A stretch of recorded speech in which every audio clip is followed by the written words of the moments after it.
Madam President,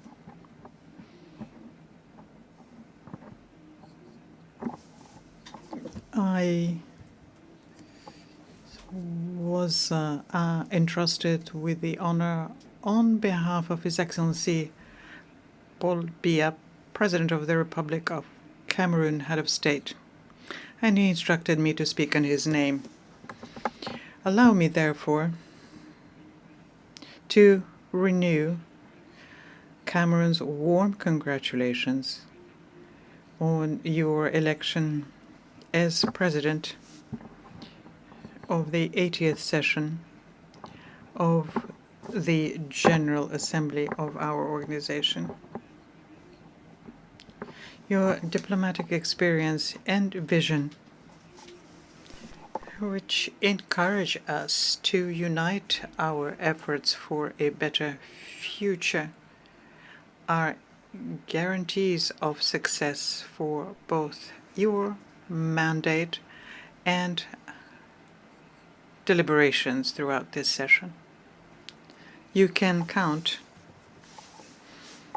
in this regard on the full cooperation from the Cameroonian delegation. As you know, my country was honored to see your predecessor, Ambassador Philemon Yang, preside over the 79th session of the General Assembly. And I would like here to commend his commitment, his professionalism, and his determination, which was marked by his spirit of being able to listen and conduct a dialogue as he fulfilled his mandate. Let me also reiterate to Mr. Antonio Guterres, Secretary General of the United Nations, the sincere appreciation of Cameroon for his tireless efforts at the helm of our organization and for his clear commitment to strengthen multilateralism in an international context which happens to be particularly difficult and complex. Madam President, Excellencies, Heads of State and Government, Mr. Secretary General, and distinguished representatives, we meet this year at a pivotal moment for our organization, which is celebrating its 80th anniversary. And anniversaries are usually joyful occasions, but we must acknowledge that this particular one leaves us with questions. This is an opportunity for us to take stock and reflect on how we can make the United Nations more effective in fulfilling its missions and recommendations and promises contained in the Charter. You therefore proposed in this regard, Madam President, that we pool our will, our efforts, and our resources. And you believe, and rightly so, that we are better together. Cameroon shares this vision and welcomes the theme we have chosen for our discussion, which is, I quote, "Better Together, 80 years and more for peace, development, and human rights." End of quote. This theme is more than just a slogan. It is a relevant program that we must translate into concrete actions at both the national and international levels. The union of our forces is the very foundation of the UN Charter. Its founding fathers understood that maintaining international peace and security and promoting economic and social development for all could only result from our collective labor. And that is why we must maintain this dynamic for the well-being of our populations.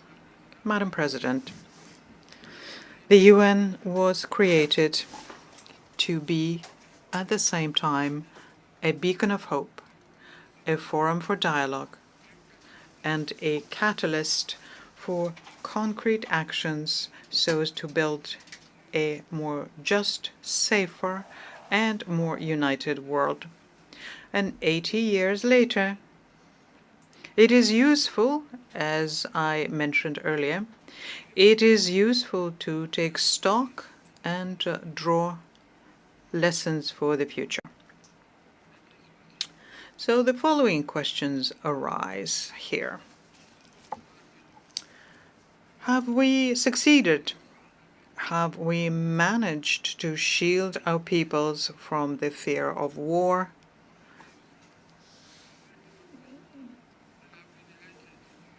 uncertainty about their future?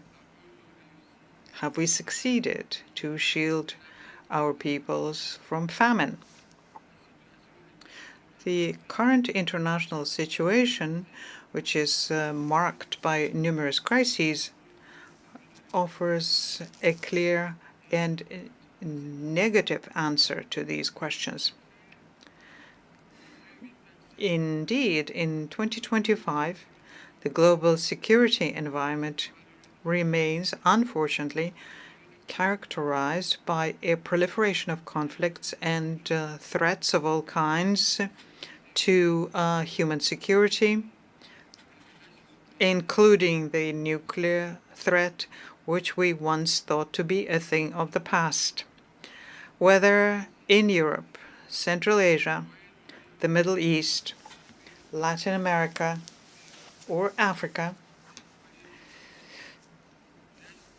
tensions are emerging or persisting, endangering peace, stability, and international security more than ever before. The ongoing armed conflicts around the world are a painful reminder for us that 80 years later, we neither could nor would succeed in protecting the world from the scourge of war. And this situation is further compounded by various natural disasters, including extreme weather events such as storms, hurricanes, forest fires, earthquakes, landslides,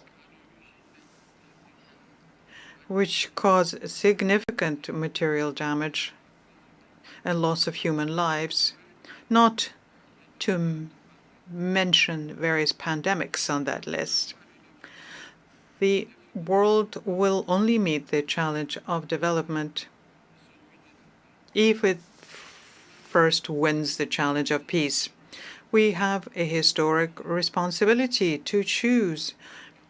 Either we allow war and these multiple scourges to thrive, or we offer our children a stable, united, and prosperous world. And Cameroon has made its choice. It made the choice of peace and development and stands firmly by your side in order to turn this aspiration into a shared reality. Madam President, Your Excellencies, it is well known that there can be no development without peace, nor can there be lasting peace without development. The ongoing crises, which negatively affect international trade, the cost of raw materials and market supplies, undoubtedly hinder the development of many countries. And yet, economic development through the Sustainable Development Goals remains a primary objective that the United Nations must attain for the well-being of our peoples. In recent years, however, we have seen with regret that millions of people still live in extreme poverty, facing disease and food insecurity. In this particular context, children, women, and the elderly, and people with reduced mobility are the most vulnerable. And although access to education has expanded, many children and young people remain outside of the school system. At the same time, we observe a decline in life expectancy. We see deteriorating health indicators and a critical shortage of healthcare professionals, especially in Africa. With 5 years remaining until the SDG deadline, it is urgent that coordinated actions be taken to fulfill the promises of the 2030 Agenda. We must indeed take our responsibility individually and collectively so as to achieve these goals that we had freely and voluntarily set for ourselves. Your Excellencies, ladies and gentlemen, Cameroon, a ward of the United Nations, remains committed to the purposes and principles of the United Nations Charter and spares no effort under the high leadership of His Excellency Paul Biya, President of the Republic, to promote peace and international security. And in this spirit, my country actively participates in UN peacekeeping operations and, through its 3 major specialized schools, trains police, gendarmerie, and other African civilian personnel who take part in these operations. Moreover, Cameroon remains consistently engaged in the fight against terrorism in general, and in the Sahel, and particularly in the Lake Chad basin, where the Boko Haram sect operates. Now, in economic terms, my country has adopted an ambitious national strategy that promotes harmonious economic and social development across the nation, whilst advancing democracy, respect for human rights, and good governance. This allows us to progressively and systematically realize the Sustainable Development Goals and the African Union's Agenda 2063, among others. Madam President, in the Congo Basin, Cameroon actively contributes to finding solutions to global climate change and to protecting wildlife and biodiversity. He will always do its part and expect that promises made, especially in terms of financing, will be honored. For Cameroon, it is essential that the efforts of developing countries be supported. In this regard, it is worth recalling yet once again that over a decade ago, developed countries pledged collectively to mobilize $100 billion annually to support climate change efforts. The same applies to development aid, which was set at 0.7% over 50 years ago. To date, none of these promises have been fulfilled. Cameroon believes that it is time for these funds, which were expected to be effectively mobilized to support the substantial efforts made by developing countries, especially in Africa, to preserve our shared environment for the benefit of all. On another front, Cameroon is mobilizing resources for major projects in education, health, infrastructure, and rural development, etc., all aiming to bring about structural transformation in our country. We take this opportunity here to thank our multilateral and bilateral partners who support us in this endeavor. And we encourage them to strengthen this partnership to help us achieve our goals. Your Excellencies, the Pact for the Future and its two annexes, namely the Digital Compact and the Declaration for Future Generations, require that we implement them.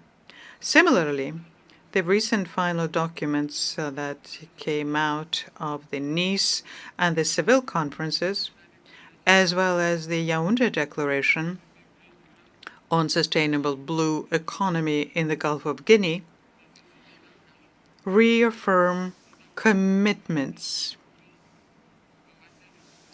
regarding financing and access to technologies, especially in this digital and artificial intelligence era, as decisive factors for promoting sustainable development. Cameroon welcomes these advances and the commitments made during these occasions for reforming the international financial architecture and advancing energy transition. My country aspires very much to see the realization of other long-awaited reforms, notably that of the United Nations Security Council, to allow Africa to occupy its rightful place in line with the Eswatini Consensus and the Sirte Declaration. When it comes to human rights, Cameroon welcomes the drafting of the International Pact on the Right to Development. The eventual adoption of this important instrument will mark a milestone in human history by unequivocally affirming that development is a fundamental right and not a privilege. Madam President, Your Excellencies, ladies and gentlemen, at this pivotal moment in the history of the United Nations, we must act. It is imperative obligation that we cannot ignore. This requires, in my view, respecting our commitments to development financing. fulfilling our promises for peace, and ensuring the effectiveness of our choices in human rights and humanitarian assistance. In the years to come, we must strengthen the foundations of lasting peace rooted in prevention, resilience, and justice. And we have the means to do so, especially now when global wealth in 2025 has reached unprecedented levels and technological development allows for significant improvements in living conditions for all. In conclusion, and as a call to action, we must do better and we must do more so that the United Nations fulfills the promises made to the peoples of the world and becomes, more than ever, the engine of strengthened multilateralism, fair and equitable cooperation, and reimagined solidarity in the face of the concerning rise of multipolarity. I thank you for your kind attention.